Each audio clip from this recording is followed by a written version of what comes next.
In this episode, we talk about the Karnataka government capping the price of movie tickets to rupees 200. We also talk about a SpaceX capsule bringing back astronauts Sunita Williams and Butch Wilmore after they extended their stay in the outer space. But first, we talk about India's investment in artificial intelligence. Hi, I am Niharika Nanda, and you are listening to Three Things, the Indian Express news show. With the advent of AI-powered tools like ChatGPT and Gemini, artificial intelligence for many has become an integral part of their life, assisting them in writing, research, and problem-solving. These advancements have demonstrated the vast potential of large language models, or LLMs, a type of AI that uses machine learning and is trained on massive datasets. Now, for a long time, the United States was seen as the undisputed leader in LLM development, but China has now challenged that dominance. Recently, our neighbor launched its own AI-powered tool, DeepSeek, which functions similarly to existing models but was developed at a fraction of the cost. Meanwhile, India has been working on the India AI Mission, an initiative aimed at fostering an AI-centric ecosystem. In a significant development, IT Minister Ashwini Vaishnaw recently announced that the Indian government will build a domestic large language model as a part of the 10,370 crore India AI mission. The second big mission, as you know, was to develop our own model. And over last almost 1.5 years, our teams have been working very closely with the startup ecosystem, with the researchers, with many professors, और उन सब के साथ बातचीत करके we have created the framework which will be launched today. We are calling for proposals to develop our own foundational model, and we believe that there are at least 6 major developers who will be able to create foundational models in the next 8 to 10 months on the outer limit for every system. To understand how India is working towards developing its own foundational model, the Indian Express's Vidhatri Rao recently wrote about Swecha, an NGO planning to build a Telugu large language model. In this segment, we speak to her about how the organization is achieving this and the challenges involved in the process. Vidhatri, can you tell us about India's quest to create its own large language model and the kind of efforts that are being made in that regard? So in India, although work has been happening in pockets for years now, like artificial intelligence is not like a new technology, but to sort of streamline all of this and to create sort of this national sort of project for artificial intelligence and to think of projects that can be utilized at scale at a larger country level, India launched its AI mission in 2024. And it has a bunch of strategies under the AI mission. It has different pillars. And one idea is to strengthen more funding, support researchers, get all of them together. But I think the race for AI sort of accelerated and everybody kind of like woke up to it a little bit more and saw it as a national sort of issue like the space race was earlier. Like it's important for every country to have its own AI technology and develop it. This happened when DeepSeek's breakthrough happened earlier this year. What it does is that it builds its models in the fraction of the cost and resources that the American models took. So everybody is like, whoa, okay, now it's not just America in the game, it's also China, right? So I think just days after the DeepSeek's breakthrough, India announced that we would also build a foundational model. So yeah, India wants to create its own foundational model and it's gotten a bunch of proposals for it. It's gotten 67 proposals to create its own foundational model. And in your story, you talk about Swecha, this NGO that has been working to collect data in the Telugu language for a future large language model. So what would you say are the considerations that need to be kept in mind, particularly while creating a large language model for India, which are essentially different from the kind of considerations that would have been required for creating, say, a ChatGPT? Okay, that's a very interesting question because all of us have used these models, right? ChatGPT, Gemini. You ask it a very specific Indian question. like a very specific Indian question or something that has to do with like specific Indian traditions. And while the answer might seem satisfactory, it won't be able to capture the specificities of that tradition or that idea. And a lot of times you must have seen Twitter threads and you must have seen online discourse about how there's a lot of bias in these models, like if you ask some of these models to describe like an Indian man, there is a chance that it's a very generic sort of portrayal of an Indian man or an Indian woman. But that an Indian man can't be one thing, there's class and caste and region and all of these other like specificities that need to be accounted for. So a lot of these models are trained on very large data sets. So they can generate responses in Indian languages also. You go to ChatGPT and ask it about a Hindi translation or like a Hindi thing, or ask about it about one specific dish made in Bengal. It'll be able to give you the answer. But it won't be able to fully capture the depth and nuance of some of these things. Simply because there's not enough data on the internet and there's not enough data that has been compiled and put together that is able to capture some of these nuances. And it's something very specific, right? I'll give you a very specific example. Like in Hindi, for example, sometimes we emphasize on words to highlight its importance. Like when we say, mujhe lal rang ki phool chahiye, or like, you use words twice, for example. Now, the direct translation is, I want a red flower. But the idea is that you want like a red flower. You know what I'm saying? So for us to create an Indian large language model, it has to be in our regional languages. It can't just be in English, because the idea is that these large language models should reach to the common man. But then again, Indian languages, A, so many, and B, again, dialects change, everything changes. Like we are sitting in an office in Noida and we would speak like Hindi. But then you go a little bit interior, you go to a Meerut or you go to a Bareilly, the dialect is different. The way you would pronounce certain words is different. So capturing that speech data is extremely important. The whole allure of a ChatGPT or Gemini is that it is able to give you answers like a human. It's able to give you answers like you were talking to a friend. It can be conversational. It can be chatty. But to be chatty in an Indian language, you should be able to train these models on data sets that reflect how we speak. Right, and that's a big challenge. So tell us how an organization like Swecha is working on this aspect, and maybe you could talk a little bit about its origins. Just as a background, it's a tech nonprofit that started in the early 2000s. And the idea being they're part of the free software movement in India, which is a larger coalition of groups that want to make tech more accessible, keep it open source, make technology more equitable to people. And one of the major sort of breakthroughs for Swecha was that in 2005, they created an operating system in Telugu. By operating system is the sort of the interface that we use to use a computer, which was earlier all in English. And then they created Telugu script. They created the other parts that would enable us to use a computer in a regional language. And they were the first ones to do it. So Telugu operating system was the first in the country. So they did it back in 2005. Over the years, they've been conducting workshops, they've been doing small projects. They were also the ones, for example, who did a lot of work for Google Translate, They've been doing all of these projects over the years. And now their quest is to build a Telugu large language model. And I just want to side note, a lot of different groups and organizations across the country are working on building large language models for different languages, some integrated with different languages. And Swecha's effort is to build a Telugu large language model. And as I mentioned earlier, the first step in doing that is to be able to curate and collect these data sets, which attempt to reflect how we interact every single day. And Vidhatri, you mentioned that they actually have a network of about 40,000 volunteers who are interested and working in the tech space. So tell us how they have been collecting this data. So they essentially just went about Telangana and parts of Andhra Pradesh just collecting data. Like they went around asking people all sorts of random questions. They wanted to capture speech and dialect and across age groups. So they'd go to like bus stands, they'd go to like farmers, they'd go to all people across districts and just ask them to read out a newspaper article, for example, the way they would read it.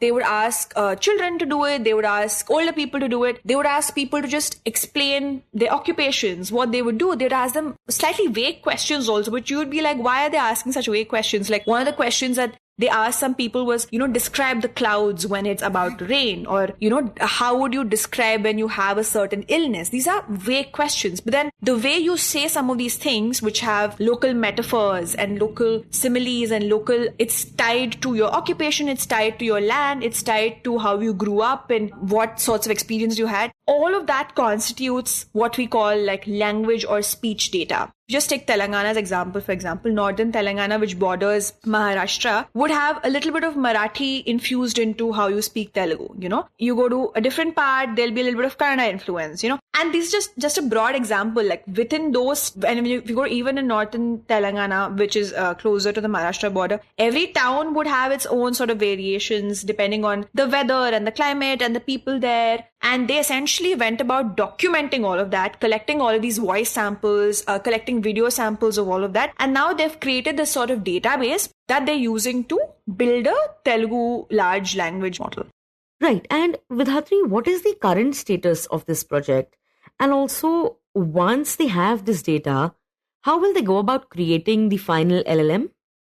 Okay, it's a lot of technical details, and from what I understand broadly, so obviously they've collected this data now, and this data collection is also an ongoing process. They've collected like one level of data and they hope to update it. And even like ChatGPT and all these other models are constantly updating it based on different parameters and different data. So like to create sort of the base model that they want to build, when I spoke to them, which was earlier last month, they were labeling their data. So, you have all this data, right? It's different categories. It's different like things. It's sort of all these random things. How do you sort of categorize them? And then once that's done, then you bring a lot of software engineers and developers on board. And then it's a lot of coding involved. And then the idea is to sort of work with like certain principles in machine learning, which is a subset of AI, and get the model to understand all of this data. And once it understands all of this data, then you get developers and others on board who will create sort of the app or the interface that you use to access the application. So it's a process, and then hopefully it should be ready to use.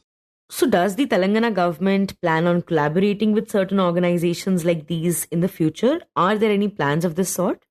So with Swecha, it's collaborated with Telangana government and two software companies called Ozontel and TechVedica, both of which are Hyderabad based. And for all of its research and development, R&D, some of the more technical questions on how this model needs to be developed, because AI technology, the techniques that are involved, they're huge, complex, and they might throw up some challenges along the way. So they've collaborated with IIIT Hyderabad to do some of the R&D work for them, because you have a system of professors and students and PhD students who will be able to help them out. So that's the system in place right now. From what I understand, a lot of governments in the country, state governments and of the larger infrastructure being the AI mission, they're all collaborating with institutions, research groups, etc. in multiple ways on multiple projects. Obviously we think of AI as just sort of these large language models and these image generating softwares, etc. But it's much beyond that, right? Like AI work is being done in different fields. It's being used for drug discovery. It's being used to generate scripts, songs, all sorts of things. And every field is being touched by AI. And Vidhatri, how do we see a large language model that is based on Indian languages benefiting the Indian general public? That's a very interesting question, because everyone's like, oh, what's the use case? How will you use it? Like how will it actually help people out, right? So imagine you're able to identify dialects and all of these different nuances. Then the applications are endless. A large language model is sort of a base model. You can use this data and you can use this model to work on all sorts of applications, from healthcare to irrigation to finance to everything, right? Like imagine a large language model that's able to tell farmers when it's about to rain, or like if let's say their farm is infected with pesticides. Imagine they're able to type in a question in Telugu or Tamil or Konkani or Manipuri, whatever language they speak. Either they're able to type it or they're able to voice, like if it's voice integrated, if they're able to ask a question about what is happening in their field in their own language without having to speak in English, the way they would speak. And imagine you're able to get a solution, right? And that's just one sort of like idea. What Swecha's founder, Kiran Yalagadda, told me, AI technology is going to be a leveler, as he put it, where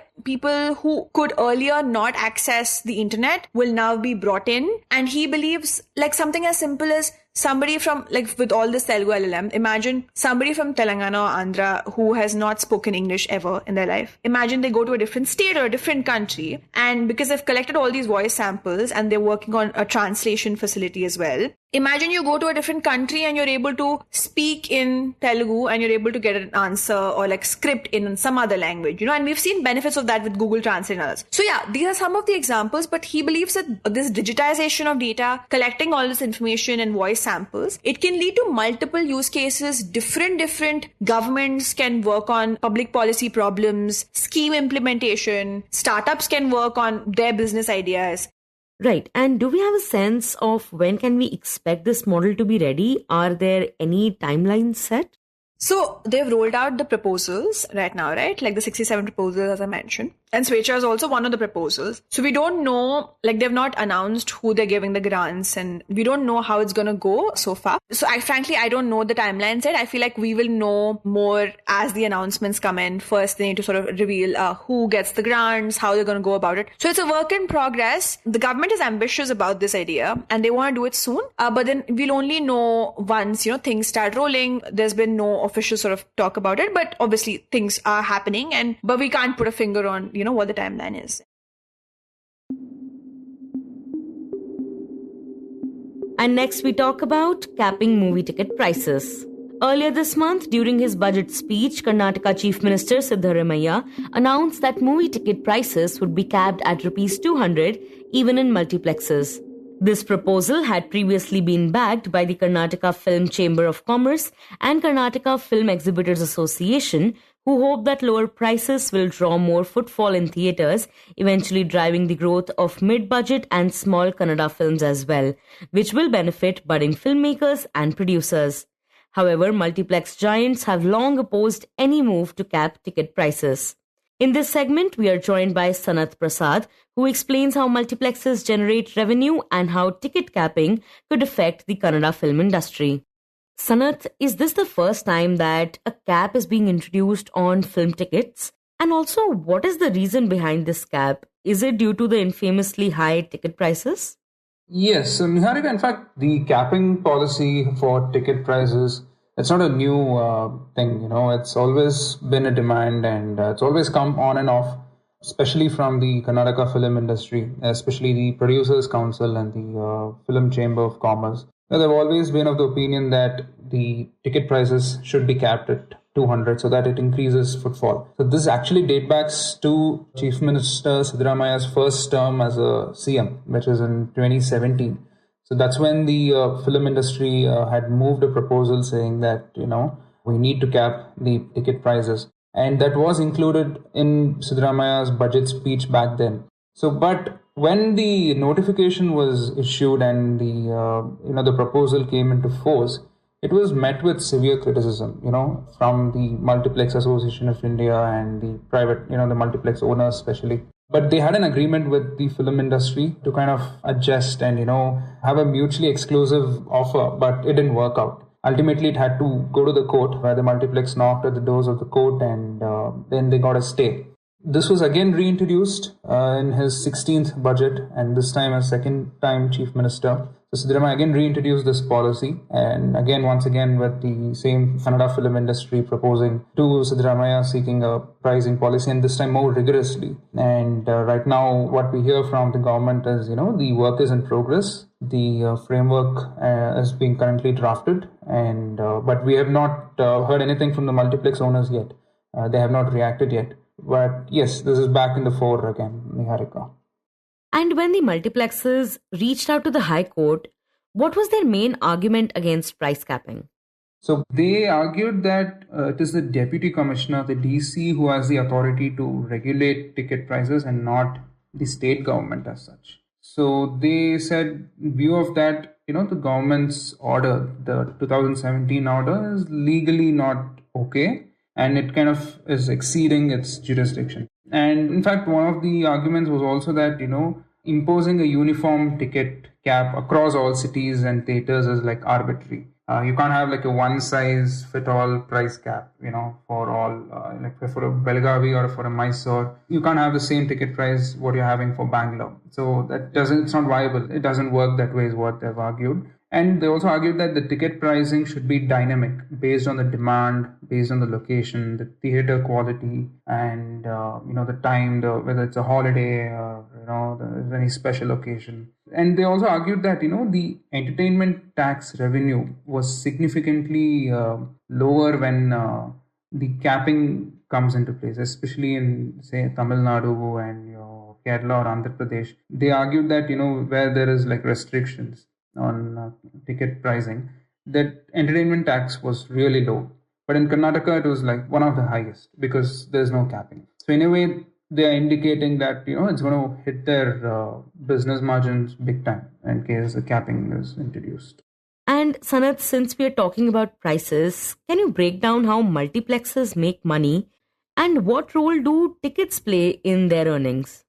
Yeah, in fact, multiplexes generate revenue through three primary sources. One is, of course, your ticket sales, then your food and beverages, your F&B, and then your advertising revenue, basically your in-theater advertising. So the ticket sales works in such a way that, the revenue, say, for example, the ticket price is 200 rupees. So the revenue is split between the producers and multiplexes equally, the initial few days. So, but gradually what happens, just like few days after the film is released, the producers take a larger share if the film is doing well. But once the film runs longer, or if the film doesn't do well, the theaters retain a bigger percentage compared to the producers. So this is largely how the ticketing sales work. Right. And what about food and beverages sold inside the theaters and also advertising? How do they contribute to the earnings of the multiplexes?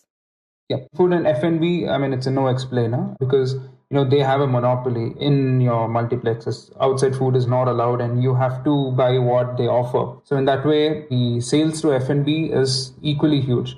For instance, in financial year 2023, PVR Cinemas made almost 1,150 crore from F&B sales. Whereas in the same year, the ticket sales were 1,878 crore, almost on par, And the last is the advertising revenue. Like, multiplexes charge premium rates for your in-theater advertisements for brands, which contributes to almost roughly about 15 to 20% of their total earnings. This is more effective because you have a captive audience inside the auditorium who is like hooked on to the content. So, which is considered a more effective way of, dissemination of your communication. So these are the three primary revenue streams through which multiplexes make money. And Sanath, you earlier mentioned that the Kannada film industry has always been in favor of introducing the 200 rupees cap. So what is the reason behind that? Why do they support it? The problem is the share of Kannada cinemas in Bangalore is declining.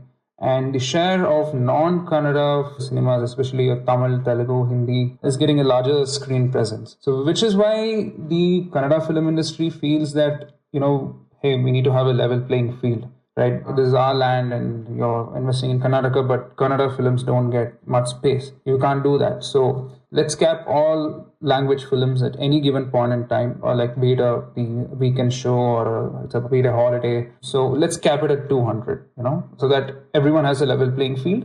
And Kannada film also gets their due, which which they have been wanting for. And even the Hindi cinema, so they see a Shahid Kapoor film versus a Kannada star at the same rate.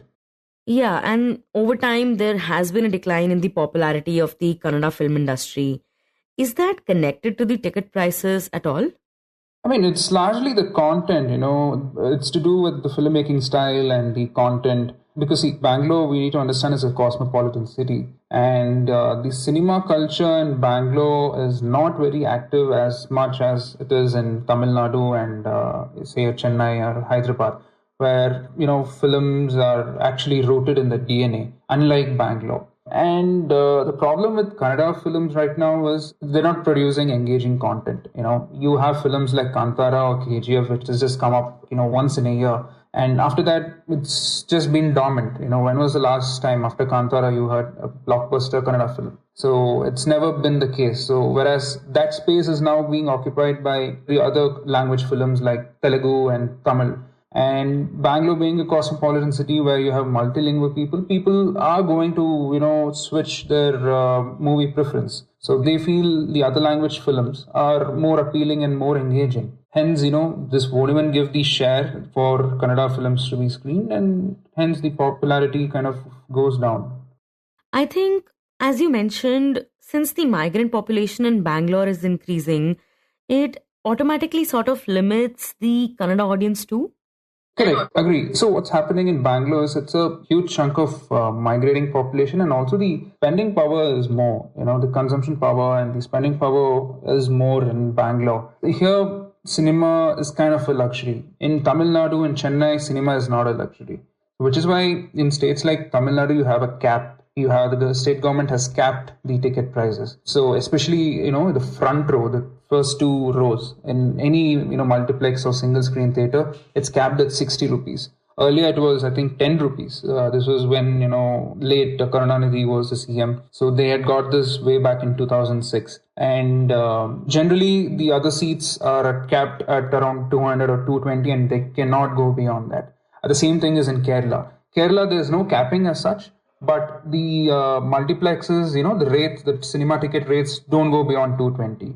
Considering that Kerala is kind of, the unions are very strong, the working union, and it's a working class, are very kind of active. So the moment you increase the price, there'll be a pushback. But in Bangalore, that's not the case. Bangalore, the thing is, as I said, the spending power is more. It's a migrating city. It's a moving population. People spend, ready to spend. And I think that is why multiplexes are cashing in this opportunity. Given that, people do spend money and are able to purchase the tickets, which is why you have, where we had on Brigade Road, the Rex Theatre, the famous Rex Theatre, you have something called the Director's Cut, where the prices of tickets are a very luxurious cinematic experience and the prices of tickets are way above 1,000. The minimum is about 1,000, 1,100, which is like, it's almost like it's like a bedroom, like you get a bed sheet and a pillow, and it's a very luxurious cinematic experience. But we don't find this maybe like a Chennai or in a Kerala. And Sanath, now with the government announcing this 200 rupees price cap, what changes does the Kannada film industry say it will bring about? I mean, as far as the Kannada film industry is concerned, for them it's a big win because they feel it's going to increase and bring back all the Kannada cinema lovers back to theatre. Increase the footfall in theatres. I mean, which will, lead to people watching cinema in multiplexes, Kannada cinema in multiplexes and single screen theatres. That's what they're expecting. And, it's going to standardize your ticketing business where every language film gets a level playing field. And Kannada film industry is also of the opinion that capping the ticket prices will also help small-time filmmakers and mid-budget, low-budget films to actually cash in on this opportunity. So this is the Kannada film aspect of it, the industry aspect of it. Right. And what kind of reactions has this announcement received, especially from the multiplexes? Multiplexes, it's going to be a big setback. Because when I spoke to a couple of people who worked in multiplexes, who were in the business development field, what they say is because of the amenities, the investments in amenities that they give in luxury cinematic experience, be it in terms of, there's Lux or IMAX and recliners and other amenities, they feel the high ticket price, more than 200 is justified for the kind of amenities you give. But officially, the Multiplex Association of India has not reacted to Karnataka government's recent decision. Although we tried reaching out to them, they haven't reacted on this. But yeah, we have to see how they would see this proposal in the coming days. But yeah, it's definitely going to be a setback for them if the capping policy will be implemented. And also another point I wanted to add is, when I was talking to one of the multiplex employees, what he says is, the big budget films, the big ticket films who kind of invest like hundreds and crores of rupees, for them to make the money and, to almost break even, they need to price their tickets at higher range. Because considering how OTT and how films are being leaked online, so people can just switch over in just a day and not just come to the theaters. So in that way, they're going to feel a big pinch. In fact, we'll have to see if Multiplex Association will again appeal to the court. Knock at the doors of the High Court, because I think this case is still pending. So there was an interim order which the Kannada High Court had given. We'll have to see if they will, reach out to the Karnataka government or knock the doors again of the High Court. But yeah, on the other camp, the Kannada film industry is kind of very happy about this. Even some of the Kannada filmmakers who I spoke to, they welcome this decision, saying that, always the policy should be consumer-centric. So, yeah, they're quite happy about this.